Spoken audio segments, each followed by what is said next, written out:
Well, today we'll be looking at reverse engineering old school challenge from Google CTF Community challenge description phase. This challenge takes you back to the good old days of cracknews.day.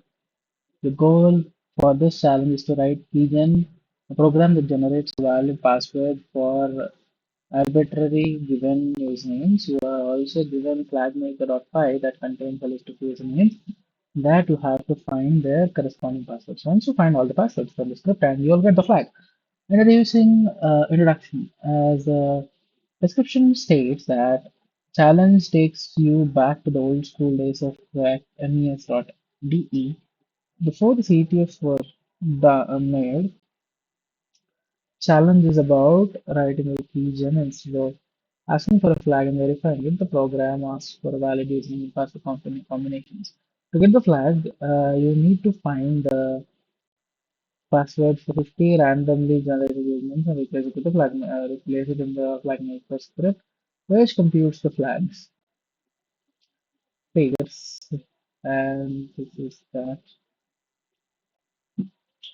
Challenge implements a mini GUI from scratch using mCurses library. It also implements the magic button logic. It also implements the button logic. Below is a screenshot of challenge. Keygen. The diagram below shows the algorithm that validates the username and password combination. Wet shuffle says 13 rounds, 5% matrix, multiplication password, 5 letters box, XOR, shift rows, const array, matrix multiplication. Yes, no authentication failed. Username processing. The username is processed in groups of four. The characters for each group are converted into 28-bit numbers. Each character is a 7-bit ASCII. Three of these bits are selected to become the key of the phasing network. See below, and the remaining 25 bits are added as their 5-bit numbers in 5-crossing matrix. Selection of 3 out of 28 bits in each group is determined by a set of 32 triplets that indicate the bit indices in the 28-bit number.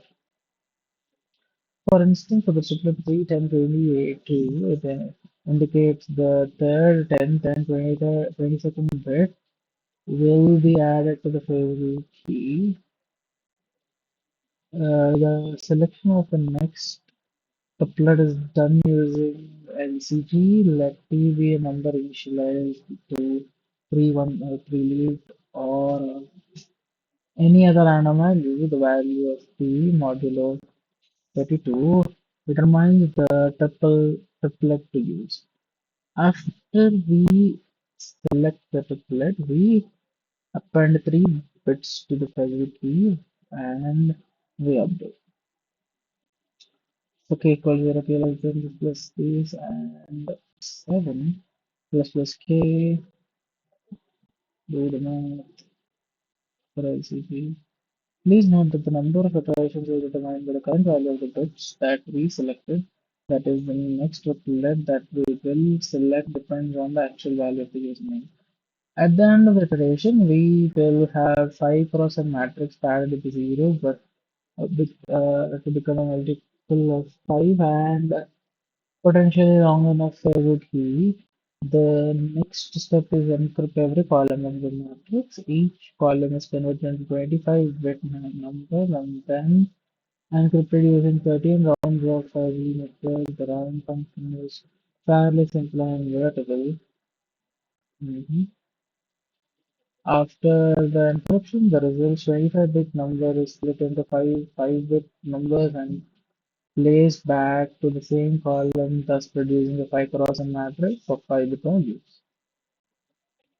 Password processing. The processing of password is similar, as there are some sanity checks that ensure that some 5 pairs of 5 serial number format, 5 groups of 5 characters each. Each character can get in one of the following 32 values: 2 to 9, A to Z. That is, each character contributes 5 bits to the matrix. Mhm. That is, the password produces 5 cross 5 matrix, then there's both or a Sharma's algorithm is applied to the matrix followed by the XOR with another matrix. Then there is a shift row step that from the $9 algorithm, you shift each row by 0, 1, 2, 3, 4 positions respectively. Authentication. To verify the username and password combination is correct, we multiply the resulting matrix from the username 5 cross and the password 5 cross 5. The result is 5 cross n matrix. If n is 5 and the matrix is identity matrix, the authentication is successful.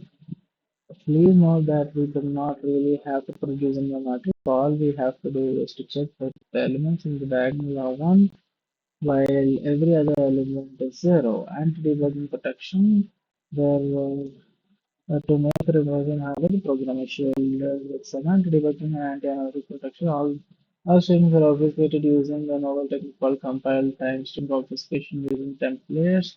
The second anti-debugging protection is more sneaky.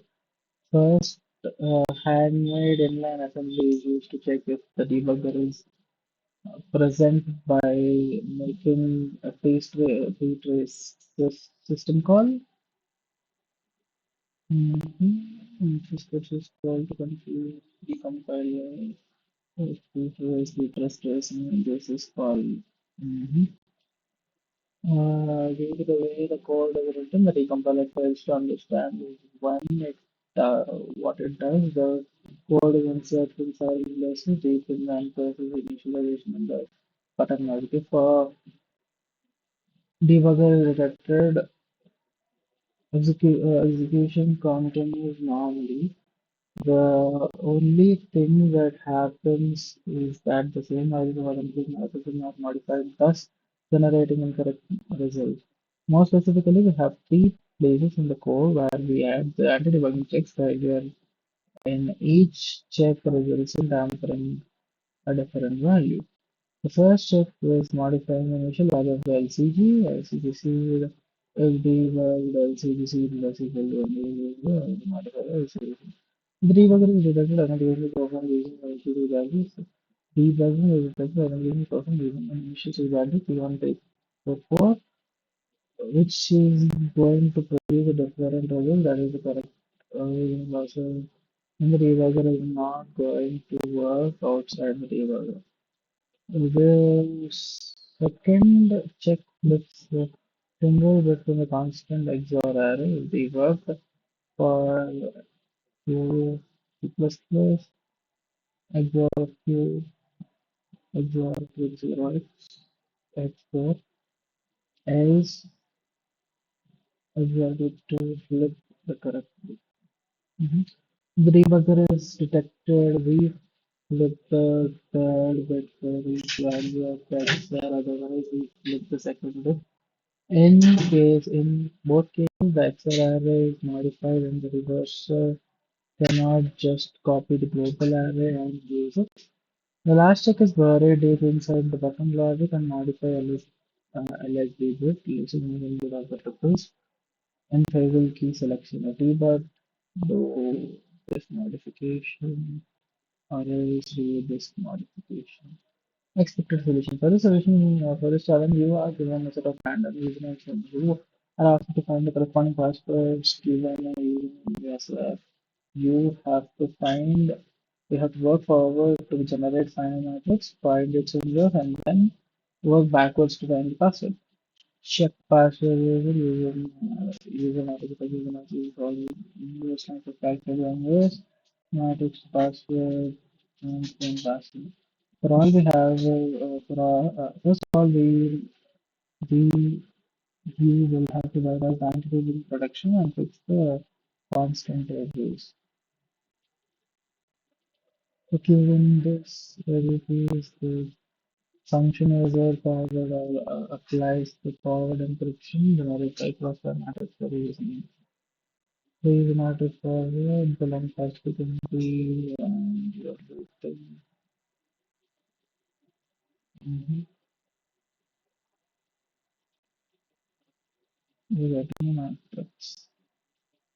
For fun to calculate nowadays, we are using NumPy to calculate find function matrix to password takes the password pattern.